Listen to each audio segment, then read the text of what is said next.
ലഹരിക്കെതിരെയുള്ള പോരാട്ടത്തിൽ വിദ്യാർത്ഥികൾ ഇനിയും ശക്തമായി അണിനിരക്കണമെന്ന് ജില്ലാ panchayat president advocate K Ratnakumari. ലഹരി വിരുദ്ധ ക്യാമ്പയിന്റെ ഭാഗമായി പഴയങ്ങാടി ഏഴോത്ത് നടന്ന ഇല്ലും മീനാങ്കി ജില്ലാതല കമ്മ്യൂണിറ്റി കലാകായികമേള ഉദ്ഘാടനം ചെയ്യുകയായിരുന്നു രത്നകുമാരി.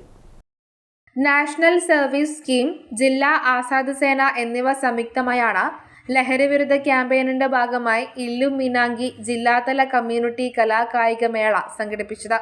വിദ്യാർത്ഥികളിൽ ലഹരി വിരുദ്ധ സന്ദേശം ഉയർത്തുക എന്നതാണ് കലാകായിക മേളയിലൂടെ ലക്ഷ്യമിടുന്നത്. ജില്ലാ panchayat president advocate K Ratnakumari കലാകായിക മേള ഉദ്ഘാടനം ചെയ്തു.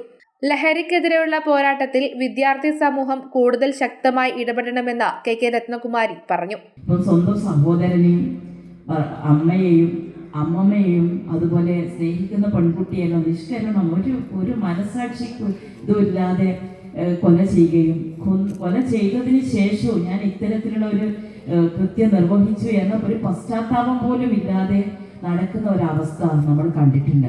അപ്പോൾ അവരെ കുറ്റപ്പെടുത്തിയത് കൊണ്ട് കാര്യമില്ല. കാരണം അവരുടെ മനസ്സിനെ അത്തരത്തിലേക്ക് മാറ്റുന്നത് ഈ ലഹരിയുടെ ഉപയോഗത്തിന്റെ ഭാഗമാണ്. അപ്പം അത് കിട്ടാതിരിക്കുമ്പോഴാണ് അവർ അക്രമാസക്തമാകുന്നത്. അത് കിട്ടിയില്ലെങ്കിൽ അവർക്ക് ജീവിക്കാൻ പറ്റില്ല.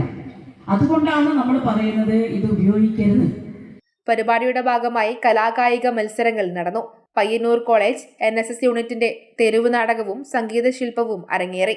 ഏഴോം പഞ്ചായത്ത് പ്രസിഡന്റ് P ഗോവിന്ദൻ അധ്യക്ഷത വഹിച്ചു. KP Anilkumar, KN Geetha, doctor TV Surekha, doctor NN Ansar, Prasad V Haridasan, doctor KV Anoop, Sindhu Padoli, Arjun Manikandan തുടങ്ങിയവർ സംബന്ധിച്ചു. News bureau, Pazhayangadi.